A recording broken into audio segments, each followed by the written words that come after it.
Hello and welcome to अपना sir. आज की वीडियो में हम सीखने वाले हैं गैंट चार्ट के बारे में कि गैंट चार्ट बनता कैसे है। अब चार्ट बनाने से पहले समझते हैं बेसिकली गैंट चार्ट होता क्या है। जब भी हमें कोई प्रोसेस जो है वो डिफाइन करनी होती है कि प्रोसेस कब स्टार्ट हुई, कब वो एंड हुई, इन चीज़ों को हम बेसिकली रिप्रेजेंट करते हैं गैंट चार्ट की मदद से। जैसे आपने ऑपरेटिंग सिस्टम में भी देखा होगा, ऑपरेटिंग सिस्टम में हम जब सीपीयू शेड्यूलिंग की बात करते हैं तो हम वहाँ पे गैंट चार्ट की मदद लेते हैं। कौन सी प्रोसेस रेडी क्यू से उठ के बेसिकली एग्जीक्यूशन क्यू में आई, सीपीयू कब उस प्रोसेस को मिला एग्जीक्यूट करने के लिए और कितनी देर तक सीपीयू उस प्रोसेस के पास रहा, वो सारी चीज़ें जो है हम गैंट चार्ट से रिप्रेजेंट करते थे।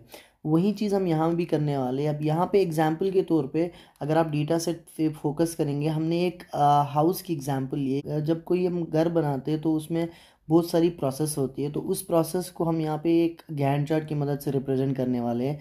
जैसे यहाँ पे फाउंडेशन जो है वो हम स्टार्ट कर रहे हैं 1 जून को और 10 दिन में फाउंडेशन ख़त्म हो रही है। सिमिलरली वॉल्स जो है वो 12 जून से स्टार्ट हो रहे हैं, 7 दिन हमें उसमें लगेंगे। रूफ़ जो है वो 20 जून से हम स्टार्ट करेंगे, 10 दिन में वो कंप्लीट होगा। और सेम वे बाकी सारी चीज़ें जो है कब स्टार्ट होंगे और कितना टाइम लगेगा उसमें, वो यहाँ पे हमने डेटा सेट पे ऑलरेडी मेंशन किया हुआ है। अब इस चीज़ से हमें बनाना है गैंट चार्ट। तो उसके लिए हम क्या करेंगे, किसी भी डेटा एलिमेंट पे क्लिक करते हम जाते हैं इंसर्ट पे और यहाँ से हम बार चार्ट इंसर्ट करते हैं। बट कौन सा बार? Stacked bar. पूरी बार चार्ट में दूसरा ऑप्शन आपको मिलेगा स्टैक्ड बार। हम स्टैक्ड बार जो है वो बेसिकली इंसर्ट करेंगे इस डेटा के कॉरस्पॉन्डिंग। अब स्टैक बार क्यों इंसर्ट कर रहे हैं? क्योंकि इसमें हमें दो कलर से रिप्रेजेंटेशन मिलती है। एक कलर को हाइड करके बेसिकली इससे रिप्रेजेंट कर सकते हैं और हम इसकी मदद से ही गैंट चार्ट जो है वो बनाते हैं। अब अगर आप नोटिस करेंगे यहाँ पे डेटा सेट में स्टार्ट जो है हम फाउंडेशन से कर रहे हैं और एंड जो है वो फ्लोरिंग से हो रहा है। बट जो हमारा चार्ट बन के आया वो स्टार्ट फ्लोरिंग से हो रहा है और एंड जो है वो फाउंडेशन से हो रहा है। दैट मीन्स जो आर्डर है वो रिवर्स आर्डर पे आ रहा है। तो उसको हम सेलेक्ट करेंगे सीरीज़ को, राइट क्लिक करेंगे, फॉर्मेट एक्सिस पे जाएंगे। यहाँ से हमें ऑप्शन मिलेगा कैटेगरीज इन रिवर्स आर्डर। तो इस पर हम क्लिक करते हैं। अब देखो कैटेगरीज जो है वो रिवर्स आर्डर पे आ रही है। लाइक फाउंडेशन स्टार्टिंग में आ रहा है, फिर वॉल्स आ रहा है, फिर रूफ्स आ रहा है एंड सो ऑन। तो हमारा जो डेटा सेट था उसके आर्डर के साथ हमारा चार्ट का आर्डर भी अब मैच हो रहा है। अब सेकेंड स्टेप हम क्या करेंगे, ये ब्लू वाली लाइंस जो है उसको सेलेक्ट करेंगे, राइट क्लिक करके फिल पे जाके इसको करेंगे बेसिकली नो फिल, ताकि वो हाइड हो जाए। अब चूंकि चार्ट पे डेट जो है, डेट स्टार्ट यहाँ से 8 मई से हुई है, बट हमारा एक्चुअल काम जो है वो 1 जून से स्टार्ट हुआ है। तो हम क्या करेंगे, यहाँ पे डेट सीरीज जो है वो 1 जून से ही स्टार्ट करेंगे। अब उसके लिए क्या करेंगे, हम इस डेट सीरीज पे क्लिक करके राइट क्लिक करेंगे, फॉर्मेट एक्सिस पे जाएंगे। हमें यहाँ से ऑप्शन मिलेगा मिनिमम बाउंड और मैक्सिमम बाउंड का। तो हमें यहाँ पे जो है वो मिनिमम बाउंड और मैक्सिमम बाउंड में बेसिकली वैल्यूज़ चेंज करनी पड़ेगी। क्वेश्चन यहाँ पे है कि मिनिमम बाउंड में हम क्या वैल्यू डालेंगे और मैक्सिमम बाउंड में क्या वैल्यू डालेंगे। देखो बेसिकली एक्सेल में क्या होता है, हर एक डेट जो है वो कैसे स्टोर होती है। बेसिक डेट जो है एक्सेल की वो है 0 जैन 1990। ये जो है ये बेसिकली बेसिक डेट है एक एक्सेल की। अब जो भी डेट हमें रिप्रेजेंट करनी होती है वो नंबर ऑफ डेज इस डेट में जो है ऐड होती जाती है।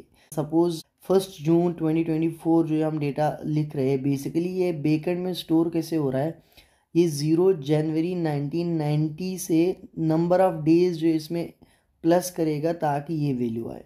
अब वही नंबर ऑफ डेज हमें चाहिए, वो मैन्युअली कैलकुलेट करना मुश्किल है कि कितनी नंबर ऑफ डेज हम यहाँ पे ऐड करेंगे कि हमें 1 जनवरी 2024 मिले। तो उसके लिए हम क्या करेंगे, 1 जनवरी 2024 डेट जो है उसको कॉपी करेंगे, किसी सेल पे हम उसको पेस्ट करेंगे ताकि हमें उसका नंबर मिले। जो ही पेस्ट किया हमें बेसिकली अभी डेट मिल रही है। फिर हम यहाँ से नंबर फॉर्मेट पे जाएंगे और यहाँ से फॉर्मेट इसका चेंज करेंगे नंबर।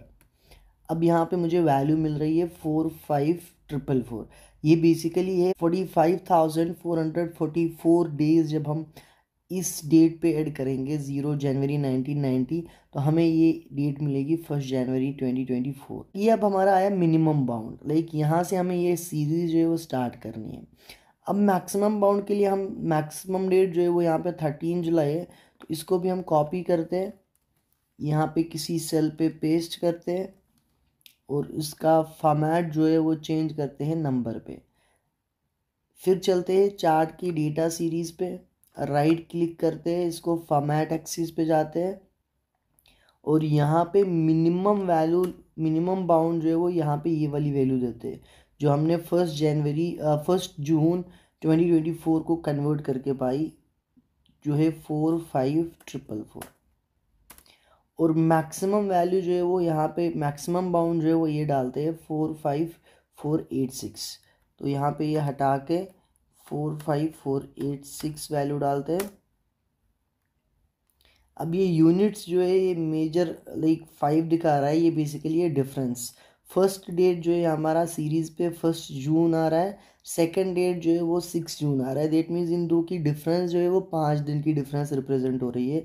आप अगर चाहो तो यहाँ से इसको कम ज़्यादा कर सकते हो, लाइक अगर आपको चाहिए कि 5 दिन से कम की गैप हो या 5 दिन से ज़्यादा की गैप हो, अकॉर्डिंगली आप ये वैल्यू जो है वो चेंज करेंगे। तो ये जो है ये बेसिकली होता है आपका गैंट चार्ट। अब इससे हमें रिप्रेजेंटेशन क्या मिल रही है, यहाँ पे बेसिकली फाउंडेशन हमने इस डेट को स्टार्ट की, यहाँ तक हमारा फाउंडेशन का काम चला। फिर यहाँ से हमने वॉल्स बनाना स्टार्ट किया, इस डेट तक हमने वॉल्स के साथ बेसिकली वॉल्स बिल्ड किए। फिर यहाँ से रूफ स्टार्ट हुआ। सो 1 बाय 1 बेसिकली सारी चीज़ें यहाँ से जो है वो मिलती जा रही है। अब यहाँ पे आप देख रहे हैं प्लम्बिंग और इलेक्ट्रिक जो है हमने बेसिकली पैरेलल में किए, तभी ये जो है 2 बार जो है पैरेलल बार्स आ रहे हैं, लाइक एक के ऊपर एक बार आ रहा है, जो रिप्रेजेंट कर रहा है कि सेम डेट पे बेसिकली 2 काम हो रहे थे, प्लम्बिंग भी हो रही थी और इलेक्ट्रिसिटी का काम भी हो रहा था पैरेलल में, इसलिए ये बार जो है ये लाइक पैरेलल में आ रहे हैं। सो ये है बेसिकली गैंट चार्ट, जिससे हम प्रोसेस जो है वो डिफाइन करते हैं कि कौन सी प्रोसेस कब स्टार्ट हुई और कब ख़त्म हुई। अगर इस वीडियो से आपकी नॉलेज पे ज़रा सा इजाफा हुआ है तो सब्सक्राइब करें इस चैनल को और बेल आइकन प्रेस करना ना भूलें ताकि नए वीडियोस की नोटिफिकेशन आपको मिलती रहे।